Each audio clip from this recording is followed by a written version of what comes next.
Salve galera, seja bem-vindo a mais uma aula aqui no canal. Na aula de hoje nós vamos aprender um conteúdo novo, ok?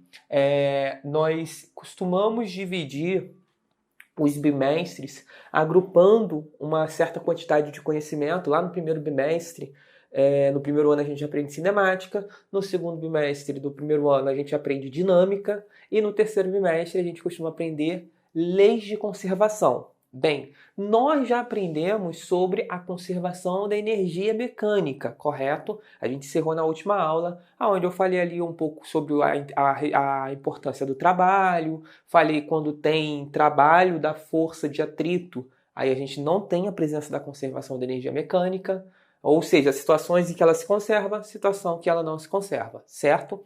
Só que na prática, na física, existem duas leis de conservação, ok? Existe a conservação da energia, que no caso aqui em específico a gente aprende da energia mecânica, ok? E existe uma outra conservação, que é a conservação de uma grandeza conhecida como momento.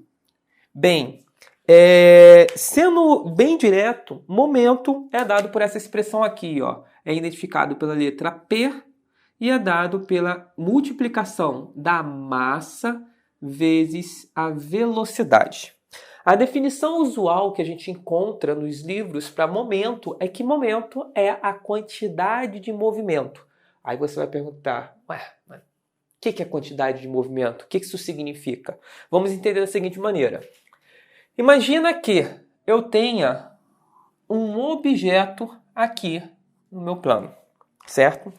Aí eu te pergunto o seguinte, o quanto de movimento esse objeto tem? Então a gente vai inventar uma grandeza fictícia chamada movimento, ok? É uma grandeza fictícia, movimento, certo? Se esse objeto ele está parado, então quanto de movimento ele tem? A gente vai dizer que ele tem zero. Ok? Tá aqui, zero movimento. Se ele está parado, ele tem zero. Bem, agora vamos considerar que esse objeto, que tenha dois objetos aqui, vamos colocar dessa maneira, eu tenho dois objetos, o objeto A e o objeto B. Agora, o objeto A está indo para a direita com uma velocidade, os objetos A e B eles são idênticos. A gente vai começar assim, tá? A e B, vou até fazer um desenho mais próximo aqui um do outro, para não parecer que eles são diferentes. Vamos considerar que A e B eles sejam idênticos, têm o mesmo tamanho, ok? Mesma massa, mesmo tudo. Então aqui está A, e A tem uma velocidade de 4 metros por segundo, enquanto que B tem uma velocidade de 3 metros por segundo. Primeiro, quando eu estava falando somente aqui do B e o B estava parado, nós chegamos à conclusão que em questão de movimento, quando se está parado, você tem zero movimento, ok? Está parado, zero movimento. Isso aqui é uma grandeza fictícia que nós acabamos de inventar. Agora, quando o B está com uma velocidade de 3, nós vamos dizer que ele tem alguma quantidade de movimento, ele tem algum valor de movimento. Cuidado, eu não vou falar que é o valor 3, porque 3 é a velocidade, ok? Embora tenha uma relação, que a gente vai ver diretamente, que existe uma relação da velocidade com o movimento, eu não vou falar que o movimento que ele tem vai ter o valor 3. Eu simplesmente vou dizer que agora ele tem algum movimento, ok? Ele tem um movimento M. Ok? MB.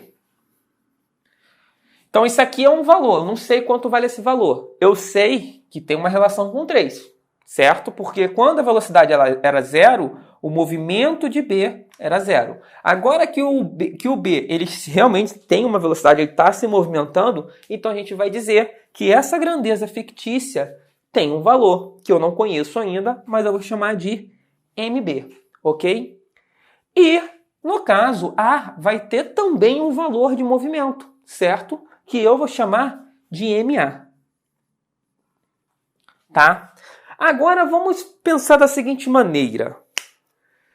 Se tanto A quanto B está indo na direção de uma pessoa, ok? Qual que você acha que a pessoa vai ter mais facilidade de parar o objeto? Eles não vão colidir, tá? Primeiro vem o A com essa velocidade, aí ele vai parar o A, depois vem o B e ele vai parar o B. Qual que vocês acham que esse rapaz aqui vai ter maior facilidade de parar o objeto? A resposta certa seria B. Por quê? Porque B tem uma velocidade menor. Isso quer dizer o seguinte: se existe um movimento B e existe um movimento A, se esse rapaz tem uma facilidade maior de tirar esse movimento de B e jogar para zero, porque ele vai parar o objeto, né? Quando o B parar, ele vai ter zero movimento.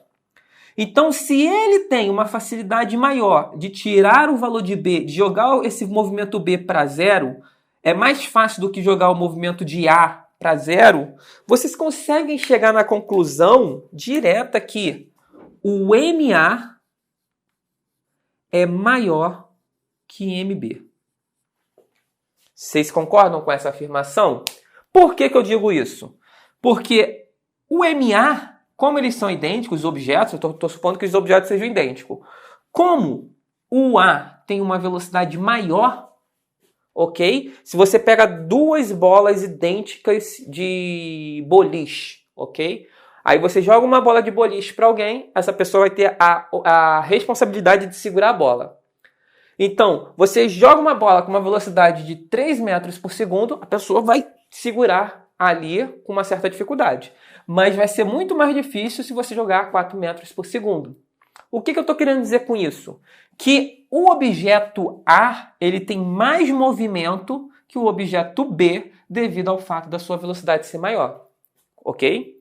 Beleza. Então, a gente chega à conclusão, por causa dessa análise, que movimento, a grandeza que nós acabamos de inventar, movimento, ele vai depender da velocidade.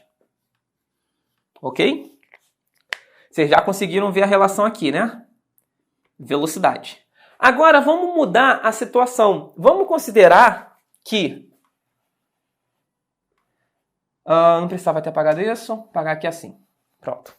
Agora vamos considerar dois objetos com a mesma velocidade, porque se eles tiverem a mesma velocidade, a velocidade não vai ser um fator que vai diferenciar os dois, porque eles têm a mesma velocidade. Então vamos considerar que ambos agora têm uma velocidade de 4 metros por segundo, certo? Só que agora eu vou fazer uma pequena mudança. O objeto A é uma bola, um cubo, vamos colocar dessa maneira, tá? É um cubo de chumbo, de metal. E ele tem uma massa muito grande, uma massa A. Aqui eu vou acabar confundindo com o movimento, né? Mas a ideia aqui é que você tem uma massa... Vou colocar um M maiúsculo. Você tem uma massa A. E o objeto B é um cubo de madeira. Um é feito de chumbo e o outro é feito de madeira. E no caso, você vai ter aqui uma massa B. A massa de A é muito maior que a massa de B. Então, para o rapaz que fica aqui, que vai ter a responsabilidade de parar os dois, note que a velocidade agora não é mais um fator que diferencia a dificuldade que esse rapaz vai ter para parar os objetos. Os objetos eles têm a mesma velocidade. Só que um tem muito mais massa do que o outro. Qual que vocês acham que vai ser mais difícil parar? É só vocês pensarem o seguinte. O que é mais fácil parar? É mais fácil parar uma pessoa numa bicicleta vindo a 20 km por hora, que é basicamente pedalão normal, ou parar um carro vindo a 20 km por hora, ou parar um caminhão, uma carreta a 20 km por hora. Quanto mais massa, mais difícil é parar aquele objeto. Quando eu falo parar, o que eu estou querendo dizer? Que eu quero pegar o movimento dele e tirar todo o movimento. Por quê? O movimento é a grandeza que a gente inventou aqui. A gente está dizendo que quando esses objetos eles estão se mexendo, o movimento dele depende da velocidade. Ok? Isso a gente viu anteriormente. Agora, além da velocidade, o movimento dele depende da massa que ele tem. Por quê? A partir do momento que eu quero parar aquele objeto, eu quero tirar todo o movimento dele. Mas a dificuldade que eu vou ter para parar o objeto vai depender da velocidade do objeto e também da sua massa. Ok? E aí a gente consegue chegar à seguinte conclusão. O movimento, ele depende da velocidade e da massa. E a gente vai mudar essa palavra de movimento para momento. Isso é o momento.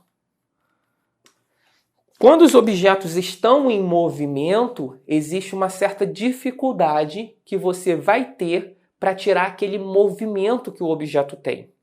Essa dificuldade vai depender da massa e da velocidade. Note que objetos muito pequenos, por exemplo, eu tenho uma balinha, ok? Eu tenho uma balinha. É fácil parar uma balinha se eu jogar ela?